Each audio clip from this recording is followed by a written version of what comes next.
Bonjour à tous, ravi de vous accueillir sur ce webinar qui sera sur le thème « Comment la loi santé et la loi sport offrent une véritable reconnaissance aux collaborateurs de par les activités sportives ». Et on a la chance aujourd'hui d'accueillir Solène, membre du cabinet Veille-Jourde, qui va nous apporter son expertise juridique sur ces sujets de droit. Ce que je vous propose, c'est d'attendre quelques minutes pour que tout le monde ait le temps de se connecter, de s'installer tranquillement. Et on commencera sur ce sujet très intéressant.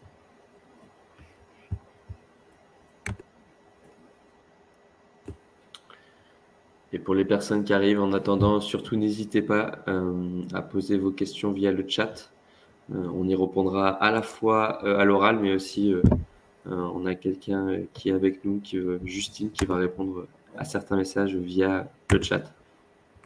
Donc, n'hésitez pas à poser toutes vos questions et on laissera aussi un petit temps à la fin pour d'autres questions de cette présentation.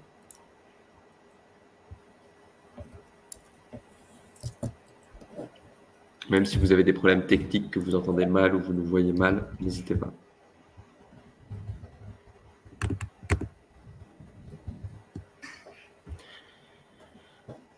On commence dans 3 minutes si ça vous va.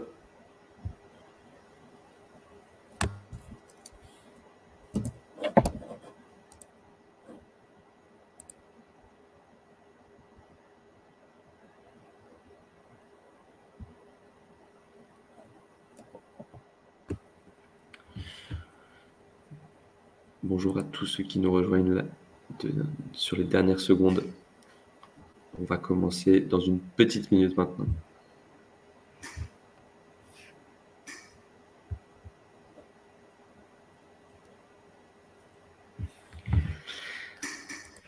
Et sachez que vous recevrez tous le replay de ce webinaire par mail à la fin de ce webinaire.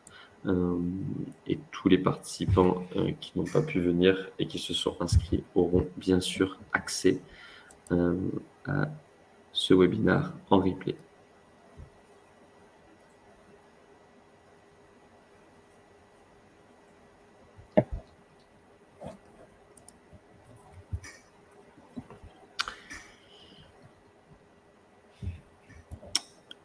Écoutez, je vous propose qu'on commence ce webinaire.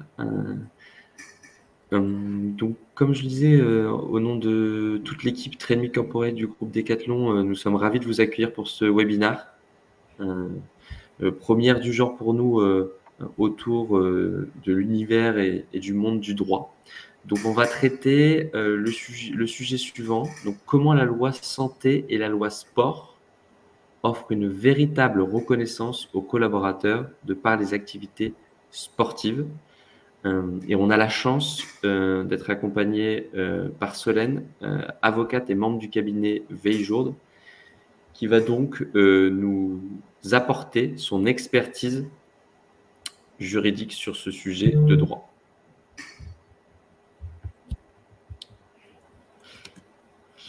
Donc, ce qu'on va vous proposer comme programme pour ce webinaire, c'est déjà de nous présenter, de représenter aux personnes qui ne connaissent pas Train Me Corporate ce que c'est, de se présenter personnellement aussi et de présenter le cabinet de Solène. Ensuite, on évoquera qu'est-ce que la loi sport, qui est différente de la loi santé, mais vous verrez qu'il y a un pont. Et ensuite, on vous présentera des cas concrets de choses qui ont été faites, qui ont été mises en place par le cabinet Veille-Jourde ou par Train Me Corporate pour que vous puissiez vous rendre compte à quoi ça ressemble et comment on peut mettre en place cette nouvelle réglementation.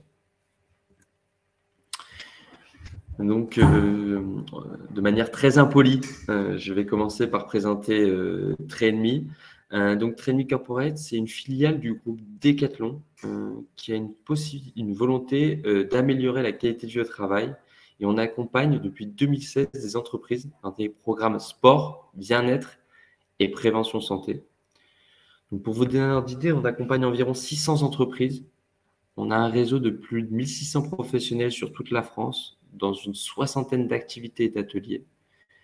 Et sur 2021, on a animé plus de 100 000 collaborateurs autour du sport, du bien-être et de la prévention de santé. Et ce qu'il faut savoir, c'est donc effectivement, on a un réseau de professionnels partout en France et on a des bureaux à Paris et à Lyon.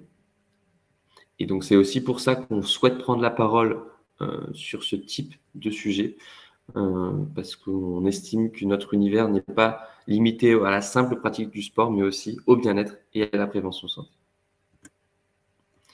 Donc, pour me présenter rapidement, donc je suis le cofondateur et le président de Trade.me. C'est une société que j'ai créée en 2015. Et ma volonté et la volonté avec mon associé Anatole, c'était vraiment de démocratiser l'accès au sport de manière la plus large possible. Donc, à l'époque, on a commencé par une solution à destination des particuliers. Et aujourd'hui, depuis 2016, comme je vous l'ai dit avant, on a développé une entité spécialisée pour le monde de l'entreprise, pour accompagner un maximum de collaborateurs autour des programmes sport, bien-être et prévention santé, en respectant toujours notre ADN historique en 2015, quand on s'est lancé tous les deux, de promouvoir le sport, la pratique sportive, le bien-être et la prévention santé au plus grand nombre.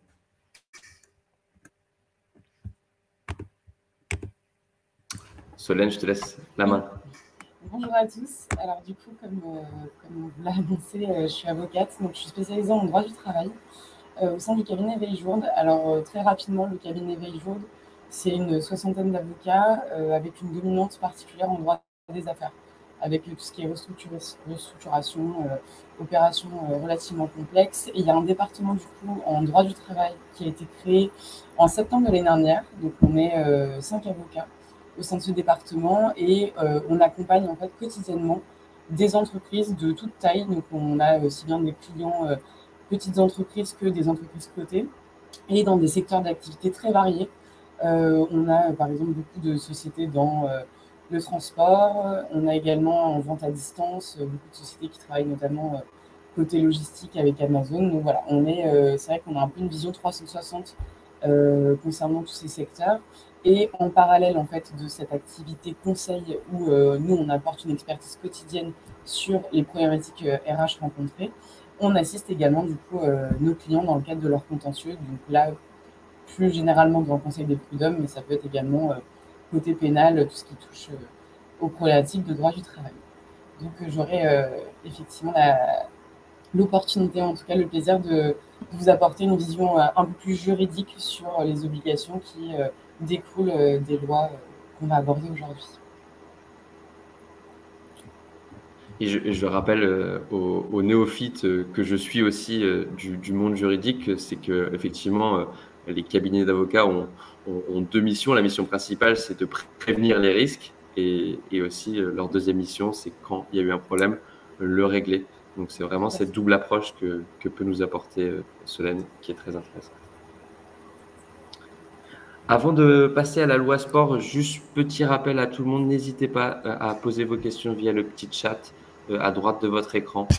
On se fera un plaisir à répondre à vos questions. Le but aussi, c'est qu'il y ait un peu d'interaction. Et en plus de ça, on aura la possibilité à la fin de répondre à des questions précises. Donc, on va vous présenter la loi sport. Comme vous verrez, il y a deux lois qui sont sorties récemment. On va commencer par la loi sport, qui est plus générique, et ensuite, on parlera de la loi santé.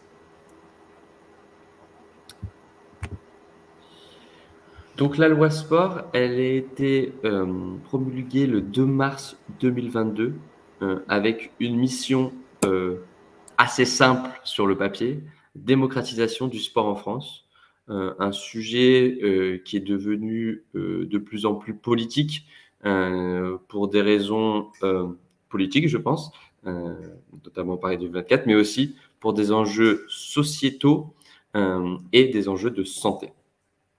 Donc l'objectif, les objectifs affichés de cette loi, c'est contribuer au bien-être de tous et à une meilleure santé par la pratique d'une activité physique et sportive. Donc on voit que même s'il y a des enjeux plus déguisés derrière cette loi, l'objectif annoncé et affiché est la santé et le bien-être des Français. Donc, il y a 3 piliers qui concernent cette loi. Alors, ces piliers ne concernent pas forcément le monde de l'entreprise, mais c'est pour vous donner un peu une vue d'ensemble sur ce qu'on essaye de faire et ce que veut faire le gouvernement pour faire passer la France à une nation sportive dans tous les sens du terme. Donc, il y a 3 piliers. Il y a le développement de la pratique pour tous. Et ce qui est assez intéressant, c'est que le gouvernement a choisi de cibler des lieux de pratique où souvent la pratique est faible. Donc, à travers le développement des maisons sport-santé, donc pour toucher le maximum de personnes, notamment dans les zones où il y a peu d'infrastructures sportives. L'école, qui est un enjeu très important et où la pratique sportive est que trop peu, d'après les dernières études, pratiquées. Et c'est pour ça qu'il y a beaucoup d'actions qui sont mises en place sur ce sujet. Et ce qu'il faut savoir, c'est que c'est un des objectifs prioritaires du groupe Decathlon. Et bien sûr, le monde de l'entreprise, un des moyens aussi de toucher le maximum de Français, tout simplement pour une raison pratico-pratique. La plupart des personnes passent environ 50% de leur temps dans leur entreprise, donc c'est un bon moment pour leur proposer du sport. Et comme on le verra après, à travers la loi santé, ça peut être aussi une mission et un objectif des entreprises. Ensuite, un objectif de renouvellement de la gouvernance des fédérations. On a en France un énorme maillage des fédérations, ce qui est une force, mais il y a un sujet de gouvernance et de essayer de mieux répondre aux attentes et aux évolutions des besoins de consommation des Français, et notamment des jeunes, avec plus de flexibilité, plus de digital, peut-être moins de compétition, mais par contre plus de bien-être. On sait que les fédérations sont en train de changer à ce sujet-là, plus que penser aux équipes premières, mais aussi penser au sport pour tous. Et la consolidation du modèle économique du sport. L'idée, c'est de créer une filière sport économique forte pour que ça soit un pan de l'économie important et rentable et pouvoir proposer de belles solutions aux Français, mais aussi pouvoir s'exporter à l'international pour créer des leaders mondiaux comme Decathlon. Je te laisse la partie sur la loi santé, Solène. Qu'est-ce que la loi santé? Et là, qui va vraiment plus concerner le monde de l'entreprise en tant que tel. Oui, complètement. Merci, Gassin. Alors, du coup, la loi santé, en fait, elle est un peu plus ancienne, mais on l'aborde aujourd'hui parce qu'elle est rentrée en vigueur au mois de mars dernier. Et cette loi, en fait, dans un objectif politique, c'est exactement comme la loi sport. L'objectif, c'est vraiment de renforcer la prévention de la santé et de la sécurité des collaborateurs au sein de l'entreprise. Et en fait, l'objectif de la loi, c'est vraiment de renforcer, en tout cas, lutter contre la désinsertion professionnelle des salariés. Donc, ça concerne tout ce qui est arrêt maladie, créer un lien, mais surtout prévenir avant, effectivement, de rencontrer des problèmes de santé et de sécurité des collaborateurs au sein de l'entreprise. Et il y a un deuxième volet, mais qu'on abordera moins, parce que ça concerne beaucoup plus la médecine, les services de médecine au travail. C'est vraiment renforcer leur rôle et simplifier en tout cas tout ce qui est visite médicale et permettre en tout cas tout ce qui est visite médicale à distance notamment. Donc ça, c'est les deux principaux objectifs de cette loi. Et on va surtout se focaliser sur le premier volet, à savoir la prévention au sein des entreprises, comment ça se passe et qu'est-ce que vous devez mettre en œuvre en coordination et en cohérence avec les dispositions légales.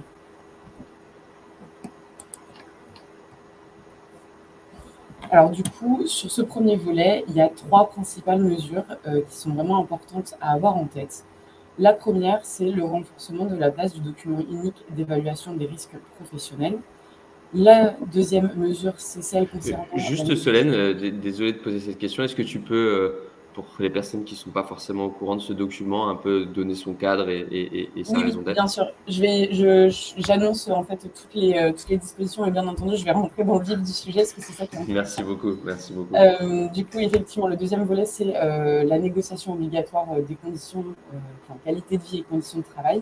Et il y a une troisième principale mesure, c'est l'élargissement de la définition du harcèlement sexuel et l'apport de quelques modifications concernant les visites médicales de reprise et de pré-reprise. Donc effectivement, on va aborder en premier lieu le document unique d'évaluation des risques professionnels. Alors petit rappel, parce qu'effectivement, c'est important de le rappeler, on en a beaucoup entendu parler pendant le premier confinement parce qu'il fallait mettre à jour ce document unique d'évaluation des risques professionnels. Sauf qu'il y a énormément d'entreprises en fait, qui ont découvert l'existence de ce document, qui est pas du tout nouveau, hein. C'est quand même un document qui doit être mis en place au sein de l'entreprise de manière obligatoire. Et concrètement, c'est une évaluation des risques professionnels en fonction des postes présents au sein de la société. Donc, très schématiquement, et en tout cas pour un peu vous donner une vision du document à quoi il ressemble, c'est un tableau avec, pour chaque poste de travail, on quantifie les risques identifiés pour chaque poste, et le but étant d'identifier en fait comment on peut en tout cas remédier à ces risques ou les prévenir pour éviter qu'ils se réalisent. Donc c'est un document qui est assez important en termes de volume parce qu'en fonction du nombre de postes au sein de l'entreprise et des risques éventuels, c'est assez volumineux.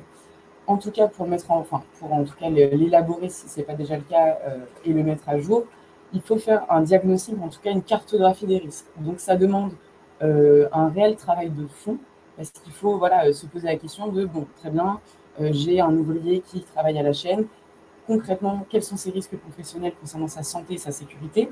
Mais c'est vrai qu'on a tout de suite à l'esprit les risques physiques, mais il y a également, bien entendu, des risques psychosociaux, tout ce qui est dépression, burn-out. Enfin, c'est vraiment très large. Donc, il y a beaucoup d'entreprises qui assistent, en tout cas les sociétés qui veulent réaliser ce document. Et donc, il a été énormément mis sur le devant de la scène lors du premier confinement. Pourquoi ? Puisque du coup, le virus Covid-19 a été un nouveau risque professionnel qu'il a fallu intégrer à ce document unique d'évaluation des risques professionnels. Très honnêtement, avant le premier confinement, il y avait une entreprise sur 5 qui avait ce document, alors même que c'est une obligation et qu'il doit être en tout cas tenu à la disposition de l'inspection du travail en cas de contrôle. Alors c'est vrai qu'avant le premier confinement, il y avait très peu de contrôle de l'inspection du travail concernant ce document. Sauf que, et en tout cas nous, chez nos clients, pendant le confinement et après, lors de la reprise, il y a eu énormément de contrôle de l'inspection du travail sur est-ce que vous avez le document, est-ce qu'il est à jour par rapport au risque Covid. Donc c'est vraiment quelque chose, il ne faut pas le prendre à la légère. Et en tout cas, l'apport de cette loi, c'est vraiment, il y a plusieurs modifications qui ont été apportées au Code du travail, à savoir qu'il faut nécessairement associer les représentants du personnel. Donc c'est le CSE au sein de l'entreprise. Cette association, en fait, elle n'était pas présente dans le Code du travail. Et alors, je ne sais pas si vous l'avez à l'esprit, mais c'est la société Amazon. Pendant le premier confinement, ils ont mis à jour le document unique d'évaluation des risques. Donc ça, pas de difficulté, pour le coup, ils l'ont mis à jour. Sauf qu'ils l'ont mis à jour de manière unilatérale et les représentants du personnel n'ont pas du tout été associés dans la démarche. Et il y a eu une difficulté parce que c'est un document qui doit faire l'objet d'une discussion collective et une négociation entre guillemets sociale. Donc désormais, la loi a entériné dans le Code du travail le fait que les représentants du personnel doivent être informés, consultés et associés en amont même dans ce travail de diagnostic, que ça soit dans l'élaboration du document, mais surtout dans sa mise à jour. Donc ça, c'est une obligation, il faut vraiment également l'avoir à l'esprit. Ne faites pas ça un peu sur le coin d'une table au sein du service RH. Non, il y a une discussion vraiment avec les élus qui doivent intervenir. Autre disposition concernant ce document unique d'évaluation des risques, c'est sa conservation. Donc, comme je l'ai rappelé, ce document doit être tenu à la disposition notamment de l'inspection du travail, mais également de la médecine du travail. Et afin en fait de cadrer combien de temps on doit le conserver et sous quel format, donc cette loi et le Code du travail désormais précisent qu'il faut conserver le document pendant 40 ans. Donc c'est très long. Et afin justement d'éviter toute perte, parce que bon, il y a des entreprises, notamment les très petites entreprises, c'est souvent les formats papier. Et donc du coup, le ministère du Travail va mettre en place une plateforme dématérialisée, un peu sous le modèle de téléaccord. Donc c'est les plateformes sur lesquelles on dépose les accords d'entreprise. Donc là, ça sera une plateforme dématérialisée. Elle n'est pas encore créée, parce qu'en fait, cette obligation de dépôt dématérialisé n'est pas encore rentrée en vigueur. Pour les entreprises de moins de 150 salariés, ça sera au mois de juillet 2023. Et pour les entreprises de plus de 150 salariés, ça sera en juillet 2024. Donc, il n'y a pas de panique, vous n'avez rien loupé à l'heure actuelle. La plateforme est en cours d'élaboration avec les branches et les secteurs de branches. Donc, la conservation, il faudra, après, maintenant pour la plupart et en raison de la digitalisation du monde du travail, généralement c'est des formats électroniques, donc c'est très bien. Mais par contre, la durée de conservation de 40 ans, elle est rentrée en vigueur depuis mars 2022. Donc, vous devez conserver dès à présent ce document pendant 40 ans. Et c'est ce document, mais également les versions successives. Donc, à chaque fois que vous le mettez à jour, vous devez conserver 40 ans cette nouvelle version. Excusez-moi. Ensuite, à côté de cette obligation de conservation, il y a également une obligation de mise à disposition. Donc, au-delà de l'inspection du travail et de la médecine du travail, il faut également le tenir à la disposition des salariés, donc si vous le demandez, des élus, bien entendu, donc du CSE, et une nouvelle catégorie qui a été créée par cette loi santé, c'est les anciens salariés de l'entreprise. Alors, on se dit, oui, bon, bah, de toute façon, ok, très bien, j'ai un ancien salarié, il me demande, j'encours aucun risque. Alors, ça, c'est à prendre avec un peu plus de recul parce que en tant qu'employeur, vous avez une obligation de protéger la santé et la sécurité de vos collaborateurs. Lorsque vous manquez à cette obligation, vous pouvez notamment, votre salarié déjà peut avoir une maladie professionnelle ou un accident du travail et peut faire une action, par exemple, en faute inexcusable ou pour obtenir des dommages et intérêts pour manquement à l'obligation de sécurité. Et typiquement, il va vous demander le document unique d'évaluation des risques. Et si vous ne l'avez pas mis à jour, et bah, du coup, il aura beaucoup plus de chances d'obtenir gain de cause. Donc, c'est vraiment essentiel de le mettre à jour, encore une fois, et du coup, vous ne pouvez pas refuser aux anciens salariés de leur transmettre. Solène, les risques principaux sont surtout prud'homales, c'est ça? Prud'homal, oui, effectivement, parce que donc, du coup, généralement, les collaborateurs, quand ils ont un accident du travail, ils vont rechercher la responsabilité de la société du coup, pour obtenir des dommages et intérêts. Mais ça peut être également pénal s'il y a vraiment, par exemple, un accident de travail qui... Pardon, excusez-moi, j'ai un petit chat dans la gorge.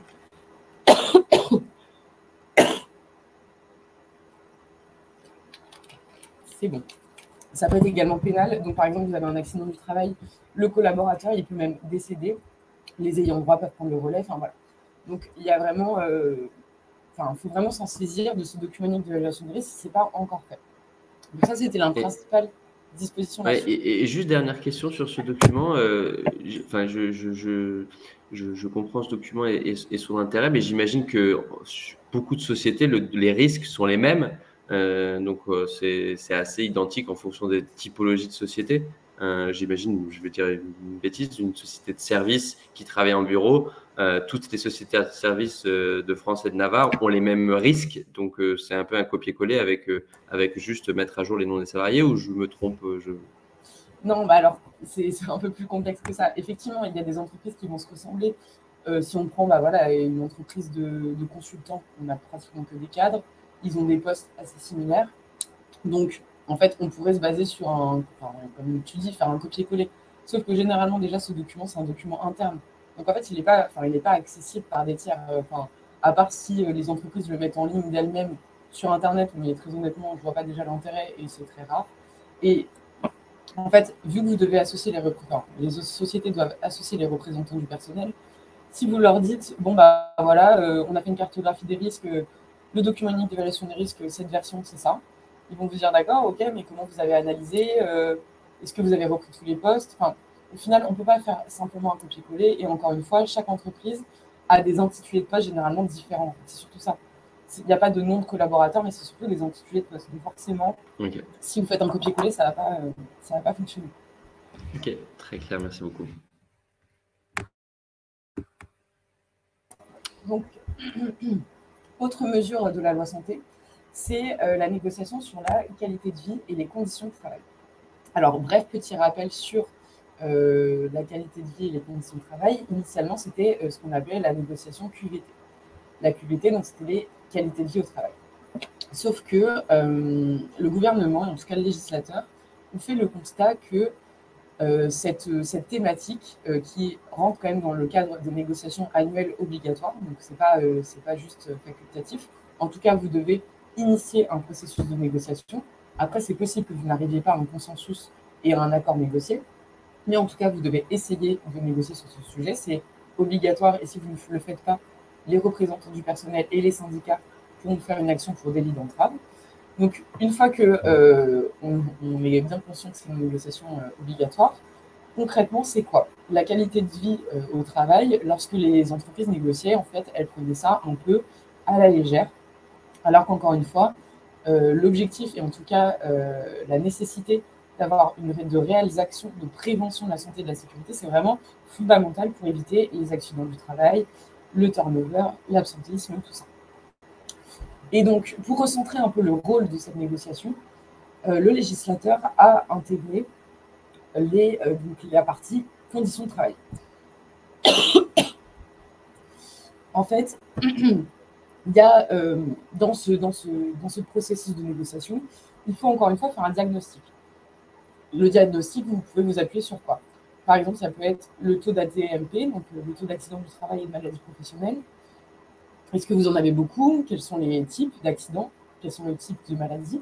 Parce que typiquement, les maladies de dos, les maladies cardiovasculaires, tout ça, bah, c'est des maladies qui sont quand même très symptomatiques du milieu de l'entreprise et du fait que, par exemple, bah, les salariés n'ont pas assez d'activités sportives, ils ne sont pas bien installés, donc tout ça, on fait un peu un diagnostic à date au sein de l'entreprise, comment ça se passe.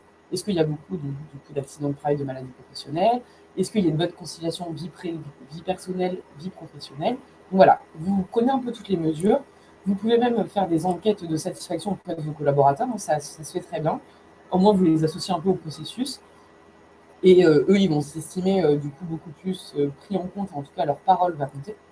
Et donc, une fois que vous avez un peu fait ce diagnostic, il faut prévoir dans l'accord des mesures en fait, pour améliorer la qualité de vie et les conditions de travail. Mesures typiques, mais du coup, Gatien pourra vous en parler mieux que moi, ça peut être typiquement intégrer une activité sportive au sein des entreprises. Alors, ça peut être mettre en place une salle de sport. Là, c'est très contraignant, il faut avoir quand même des locaux qui le permettent, mais il y a des mesures un peu moins contraignantes, et ça peut être directement faire venir des coachs sportifs, dispenser des cours de sport, enfin voilà, c'est très large. Gatien, peut-être que tu peux compléter, parce que je pense que tu es plus au fait de ce que vous offrez. Non, mais effectivement, nous, on voit qu'on a des demandes et des sondages d'entreprises qui veulent qu'on leur propose des services divers qui vont à simple cours de sport avec l'intervenant d'un coach sportif, à des programmes sport bien-être tout au long de l'année, ou notamment en ce moment on est en plein dedans sur la semaine de la qualité de vie au travail. Toutes des choses où les personnes, en fonction des besoins et identifiés dans l'entreprise et des négociations, essayent de mettre en place des choses simples. Et nous, notre objectif, c'est de répondre à ce besoin d'un point de vue qualitatif, très important, mais aussi surtout faire gagner du temps et que ça soit simple à mettre en place, donc avec vraiment une vision de solution clé en main qui à la fois permettent à la direction, au CSE, aux directions des ressources humaines, de mettre en place un programme qualitatif sans prendre trop de bande passante, et aussi pour le collaborateur, avoir une solution innovante, qualitative et qui lui permette de se sentir mieux au travail. Merci, c'est beaucoup plus complet que ma vision. Et donc du coup, toutes ces mesures, en fait, vous pouvez les intégrer au sein de cette négociation et de l'accord. Donc, il faut vraiment prendre le temps dans ces négociations. C'est pas quelque chose, on va essayer de mettre en place des cours de yoga. Non, ça va au-delà. C'est vraiment prévoir des mesures, en discuter avec les prestataires, faire des diagnostics encore une fois. Et donc, du coup, le rôle de cette négociation était recentré vraiment sur les conditions de travail. Et les conditions de travail, du coup, c'est vraiment le bien-être du collaborateur au sein de l'entreprise. Et Solène, est-ce que le législateur a donné un cadre, propose des initiatives ou un peu laissé libre totalement la liberté et les employeurs? Oui, alors, de manière générale, les négociations collectives au sein des entreprises, il y a quand même une importante marge de manœuvre qui est laissée aux partenaires. Ils négocient un peu comme ils veulent. Par contre, effectivement, en fonction des accords, et là, dans le cas présent, il y a des thématiques à aborder. Donc là, typiquement, qualité de vie et conditions de travail, il faut vraiment aborder tout ce qui est voilà, conciliation vie professionnelle, vie personnelle, tout ce qui est du coup bien-être au travail, comment vous protéger la santé et la sécurité. Il y a des thématiques, c'est pas obligé de toutes les aborder au sein de l'accord. Il faut encore une fois adapter vraiment au fonctionnement de votre entreprise. Et du coup, le seul cadre qu'il y a, en tout cas qui existe à la date, c'est celui-ci. Après, voilà, il y a une importante marge de manœuvre. Là, vous faites un peu comme vous voulez en fonction de comment ça se passe, vos relations avec notamment les syndicats et les élus. Ouais, je posais cette question parce que nous aussi, enfin, c'est aussi l'objectif de ce webinaire, mais il y a une nécessité de pédagogie sur les dispositions, sur toutes les thématiques concernant les conditions de travail et de pédagogie des employeurs, en fait. Et donc, c'est pour ça que je demandais. Effectivement, je pense que Oui, bien c'est sûr. pour faciliter la négociation et pour avoir des solutions concrètes, en fait. Oui, bah, c'est ça. Bah, après, de toute manière, dans le processus de négociation, c'est par étapes. C'est ce que je disais. La première étape, c'est un diagnostic. Après, bien entendu, ça, il ne faut pas hésiter à faire appel à des prestataires si vous ne sentez pas de le faire, ou même de demander conseil. Ne serait-ce qu'il y a des avocats juste déjà pour avoir le cadre légal et qui relisent déjà les accords, mais en interne, avant la rédaction de l'accord, il y a un diagnostic, identification de ce que vous pourriez faire, ou en tout cas quelles sont vos idées à date. Et donc, l'avantage, c'est que, moi, je trouve ça plutôt une bonne nouvelle que les entreprises disposent d'une importante marge de manœuvre, parce que les mesures, elles peuvent être vraiment diverses et variées. Et après, nous, en tout cas, en tant que cabinet, notre rôle, c'est justement de vous faire peut-être penser à des choses que vous n'auriez pas pensé, mais typiquement la mise en place de salles de sport. Après, la mise en place du télétravail, très honnêtement, ça rentre aussi dans la qualité de vie et des conditions de travail. Alors après, bien entendu, c'est un accord qui est annexe, mais ça peut être une mesure de, oui, on s'engage du coup à réfléchir, à mettre en place le télétravail, ou en tout cas à l'améliorer. Donc voilà, c'est vraiment très large. Donc ça, il ne faut pas hésiter à faire appel à des prestataires, et même, comme Trainme, justement de savoir vraiment quelles offres, en tout cas, vous proposez et qui peuvent être mises en place. Ça donne également des idées dans le cadre de la négociation sur « Ah ben oui, on pourrait faire ça, on ne voulait pas forcément penser ». J'en profite, n'hésitez pas, si vous avez des questions, faut nous couper. On y répond volontiers. Alors du coup, avant d'aborder les changements, rapidement, mais on n'a pas fait de slide parce que il fallait un peu choisir les thématiques, mais il y a quand même, du coup, la loi santé, il y a également tout ce qui est harcèlement sexuel. Du coup, il y a alors, c'est très au bout du jour, malheureusement. Très honnêtement, on a énormément de contentieux en ce moment sur harcèlement moral, harcèlement sexuel. Donc, encore une fois, c'est pas un sujet qu'on prend par-dessus la jambe. C'est vraiment quelque chose, il faut l'avoir à l'esprit. C'est des dispositions, en tout cas, la définition du harcèlement moral et sa prohibition doivent être dans le règlement intérieur. Il y a des affichages obligatoires au sein des entreprises. Donc, il convient en tout cas, dans les locaux de la société, d'afficher les textes, notamment les textes du code pénal, sur comment c'est réprimé et qu'est-ce que le harcèlement. Et du coup, la loi santé, pour élargir le champ du harcèlement sexuel, a inséré, du coup, dans la définition, le harcèlement sexuel de groupe et les agissements sexistes. Donc, c'est, entre guillemets, rien de nouveau, c'est juste que, faut juste vraiment avoir à l'esprit que la définition est large. Dès lors que vous avez un de vos collaborateurs qui vous mentionne ou qui vous porte à votre connaissance une alerte, il faut vraiment réagir de manière immédiate, parce que là, pour le coup, les conseils, en tout cas les juridictions, sont très très sévères sur, en fait, si vous n'avez pas réagi, c'est simple, vous allez être condamné parce que manquement à l'obligation de sécurité. Ça va de soi. Donc du coup, la modification de cette définition, elle emporte des changements pour les sociétés. Pourquoi ? Parce que vu que les dispositions, et en tout cas les définitions sont dans le règlement intérieur, il va falloir mettre à jour. Il va falloir mettre à jour les affichages au sein de votre société. Et alors c'est pas vraiment une obligation, mais en tout cas c'est une forte recommandation de ma part. En fait, les sociétés, dans le cadre du harcèlement, en tout cas la lutte contre le harcèlement, doivent prévenir, encore une fois, c'est un peu le mot d'aujourd'hui, c'est la prévention, doivent prévenir ces agissements en formant les collaborateurs, mais c'est également en faisant des campagnes d'emailing.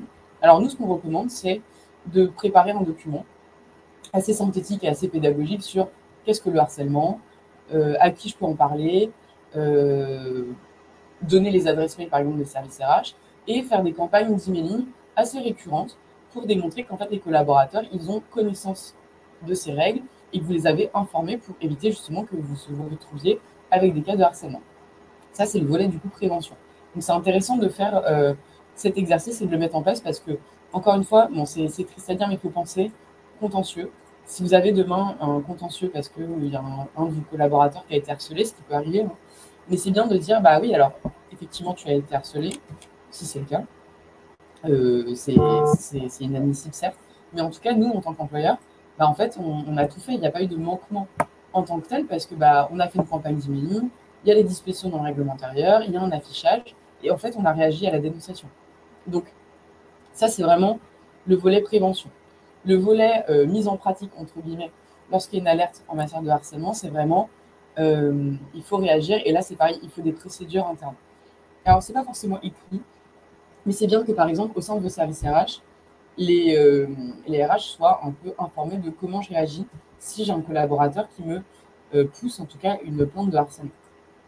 Alors, nous, ce qu'on préconise au cabinet, c'est, vous avez une plainte, donc déjà, il faut répondre au mail ou à l'écrit, en tout cas, du salarié, ou si c'est par téléphone, en tout cas, l'écouter.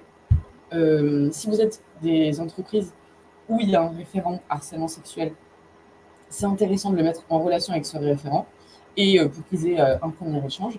Et ensuite, d'organiser une enquête interne.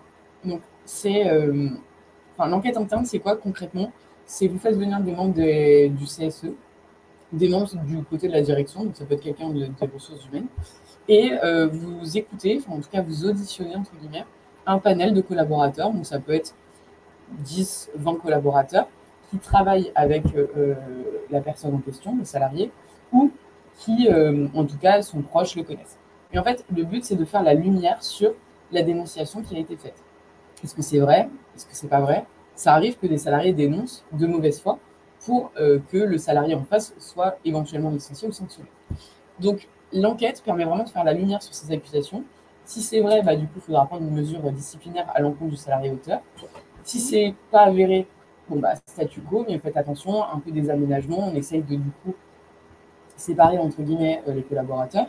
Et si c'est faux et que vous vous rendez compte qu'en fait, le collaborateur, il a fait une dénonciation de mauvaise foi, il ne faut pas hésiter également à le sanctionner lui. Parce que, il faut rappeler aussi aux collaborateurs, ils n'ont pas forcément conscience, en tout cas, nous, c'était notre constat pour avoir fait des enquêtes internes au sein des entreprises.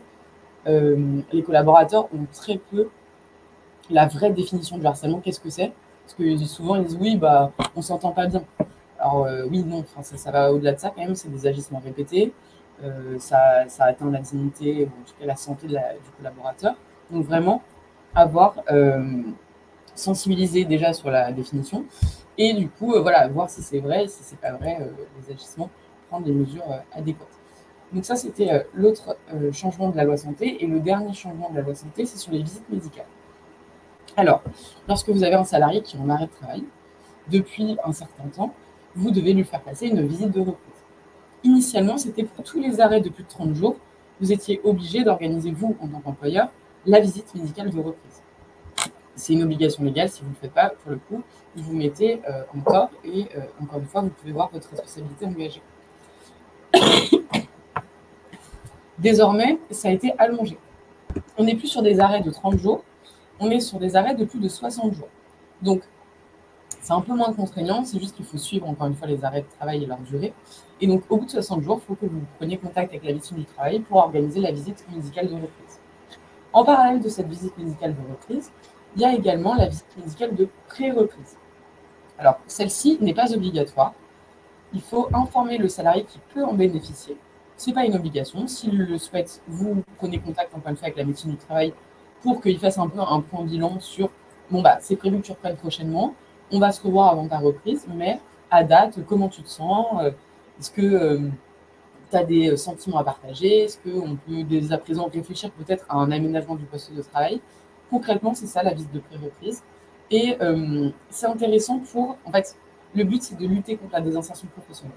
Typiquement, vous avez des arrêts maladie de longue durée. Il y a des collaborateurs qui n'ont aucun contact avec la société ou la médecine du travail pendant pratiquement 1 an, 2 ans. Et en fait, pour éviter justement complètement cette désinsertion, on organise des visites un peu ponctuelles avec la médecine du travail. Et autre nouveauté qui a été créée du coup par la loi santé, c'est qu'il y a la mise en place d'un rendez-vous de liaison. Le rendez-vous de liaison, ce n'est pas un rendez-vous médical.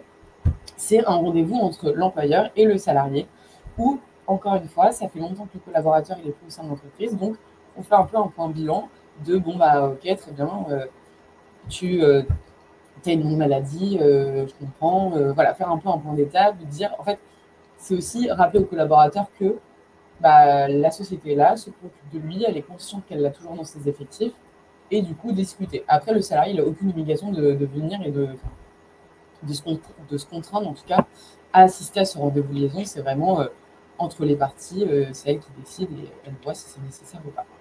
Donc, sur les visites médicales de reprise, c'est assez lourd quand même le système parce qu'il faut décompter les jours, il faut vraiment se mettre des rappels en interne. Donc voilà, ayez vraiment à l'esprit que les visites de reprise qui sont obligatoires, le délai a changé, c'est plus 30 jours, c'est 60 jours. Pour les visites de reprise, elles sont possibles à partir de 30 jours d'arrêt. Initialement, c'était 3 mois.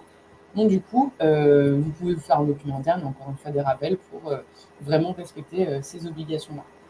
Donc ça, c'était les principales dispositions de la loi santé qui sont relativement importantes pour les sociétés, puisque du coup, vous l'avez compris, il y a des aménagements à mettre en œuvre en interne dès maintenant, puisqu'elle est rentrée en vigueur en mars. Donc, pas hésiter après la formation, si vous avez plus de questions sur comment je fais, n'hésitez pas. Mais voilà, il faut avoir tout ça à l'esprit. Concernant les conséquences pour les collaborateurs, en fait, ça découle de toutes ces obligations. Forcément, si vous vous préoccupez de leur santé, de leur sécurité, si vous mettez en place des aménagements, typiquement salle de sport, accompagnement sportif, tout ça, vos collaborateurs, ils vont avoir déjà plus envie, en tout cas, ils vont se sentir bien dans leur milieu professionnel. Et ça va limiter l'absentéisme, ça va limiter le taux d'accidents et de maladies professionnelles ou non, le taux d'arrêt de travail, le turnover. Donc en fait, c'est vraiment un cercle vertueux. Vous prenez des mesures, vos collaborateurs se sentent mieux, l'entreprise fonctionne mieux. Donc ça, c'est vraiment le bénéfice pour les collaborateurs.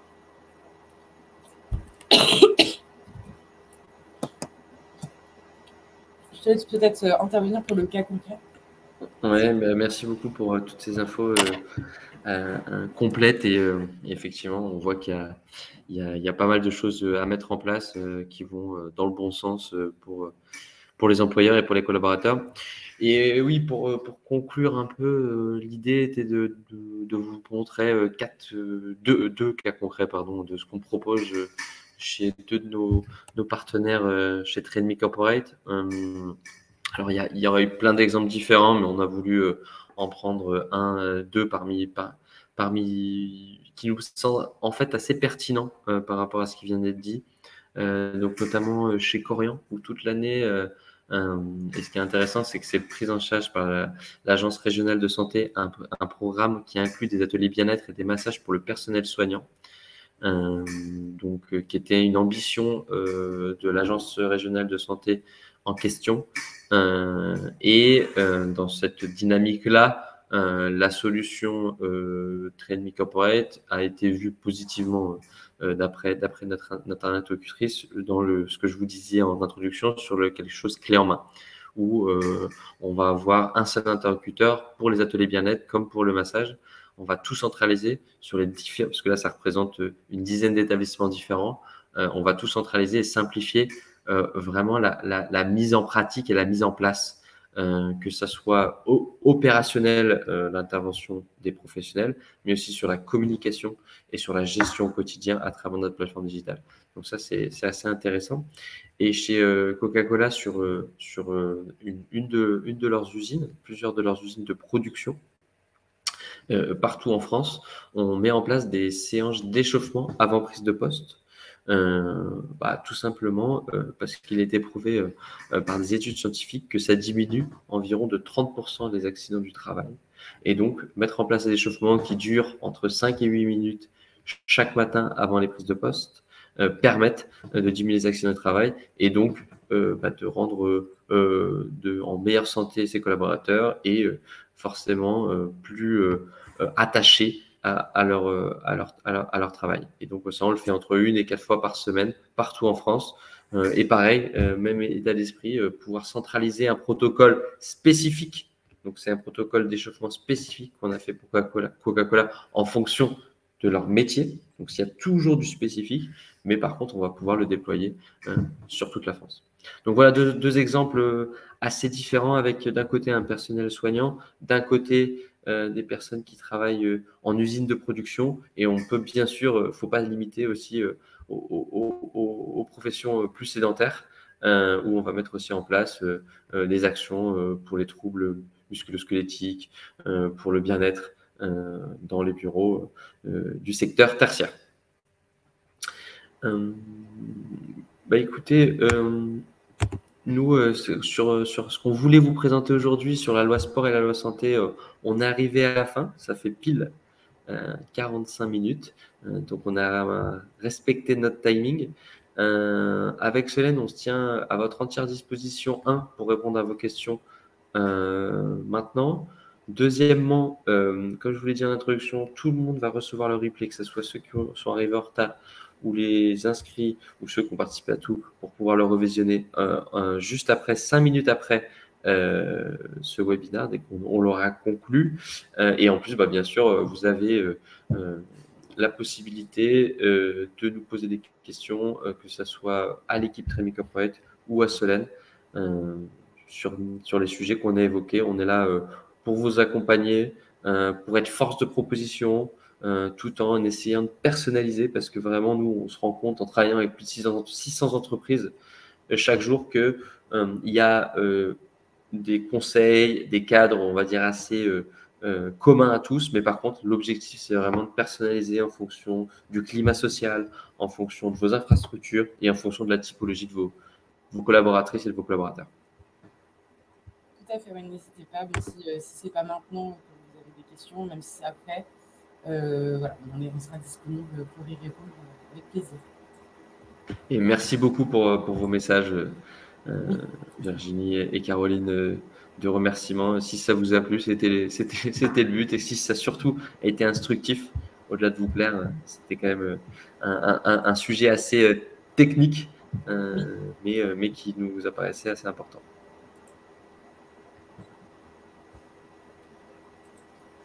J'ai l'impression que c'est clair et qu'il n'y a pas de questions. Pas de questions. Écoutez, merci encore pour votre temps. On vous dit à très prochainement, que ce soit avec Solène ou avec d'autres typologies d'experts. On va organiser tout au long de l'année ce type de webinaire pour justement vous tenir informés, vous accompagner et vraiment créer de la pédagogie sur tout ce qui est en train de se passer autour de la qualité de vie au travail, de la loi santé et de la loi sport. Merci à tous. Merci Solène pour ton temps et pour ton expertise. Merci à toi. Et à très bientôt. Merci. Oui, bonne journée à tous. Au revoir.